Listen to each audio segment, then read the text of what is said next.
रक्षाबंधन, श्रावण महिना, श्रावणी सोमवार, श्रावणी शनिवार हे सगळे उपवास वगैरे सणसूद येतच असतात. अशा वेळेस ताटामध्ये वाढण्यासाठी किंवा रक्षाबंधन अगदी जवळ आलेले, घरी कोणी अचानक पाहुणे आले तर नाश्त्यासाठी किंवा चहाबरोबर नाश्ता म्हणून आपण पटकनी ही बटाटा भजी बनवू शकतो. कशी बनवायची ही रेसिपी बघूया, त्यामुळे शेवटपर्यंत रेसिपी बघा. चला पटकन रेसिपीला सुरुवात करूया.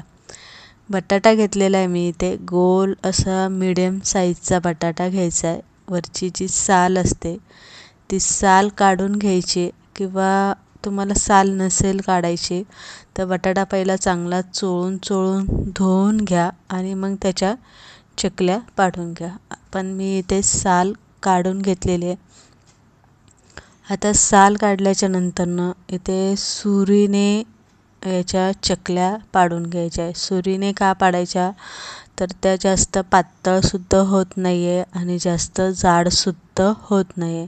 पण जर आपण तेच वेफरच्या किसणीने आपण चकल्या पाडल्या तर त्या खूप कागदासारख्या पातळ होतात आणि मग बटाटा भजी खाल्ल्यासारखी वाटत नाही. म्हणून थोडेसे सुरीने जाड अशा पाडून घ्यायच्या. जाड चकल्या पाडून झाल्या, पाण्यामधून चांगल्या 3-4 वेळा धुवून घ्या. म्हणजे जो ट्राक्स असतो त्यावरचं पांढरं पाणी असतं जे, ते निघून जातं. आणि नंतरनं पाणी घालून आपल्याला 10-15 मिनटं चकल्या पाण्यात ठेवायच्या. आपण तोपर्यंत इथे पीठ करून घेऊ.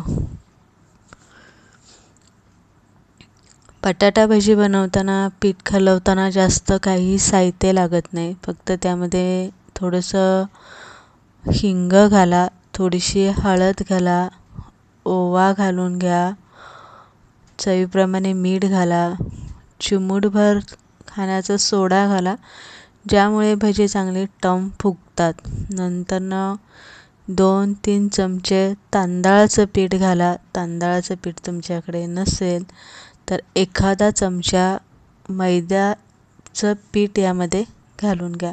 पण शक्यतो तांदळाचंच पीठ घालवा, म्हणजे भजी चांगली कुरकुरीत होतात आणि तेलकट होत नाही. नंतरनं बेसन पीठ घालून पीठ इथे खलवून घ्या. जास्त घट्ट किंवा जास्त पातळ अजिबात खलवू नका. मिडियम असं पीठ खलवून घ्या. तोपर्यंत पीठ खलवून घेतलं. आता ह्या ज्या आपण चकल्या केल्या होत्या बटाट्याच्या,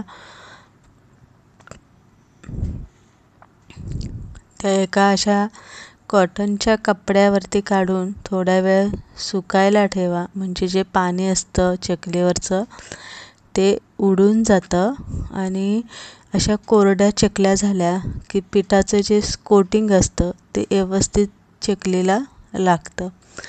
पीठ परत एकदा चमच्याने हलवून घेतले आणि यामध्ये आपल्याला चकली घालून घ्यायच्या, बटाट्याच्या चकल्या, आणि अशा बुडून तेलामध्ये सोडायच्या.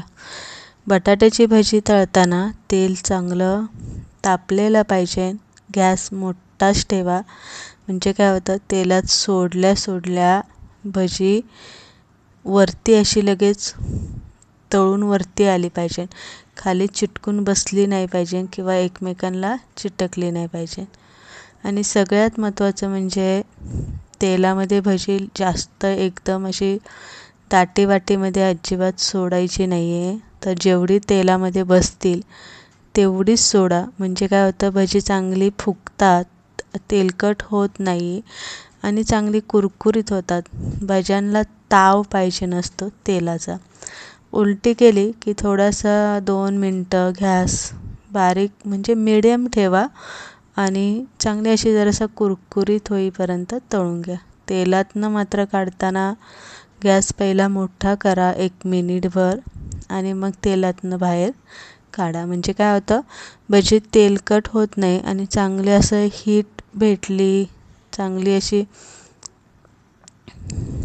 वाफ भेटली की भजी चांगली कुरकुरीत जातात. आता इथे बघू शकता अजिबात चपटी झालेली नाही, तेलकट झालेली नाही, छान टम फुगलेली आहे, कुरकुरीत झालेली आहे.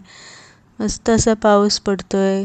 सणासुदीला ताटामध्ये वाढण्यासाठी उपवासाच्या दिवशी रक्षाबंधनला नाश्ता म्हणून चहाबरोबर तुम्ही हे बनवू शकता. सोपी रेसिपी आहे आणि कमी साहित्यांमध्ये होते. आवडली लाईक शेअर नक्की करा.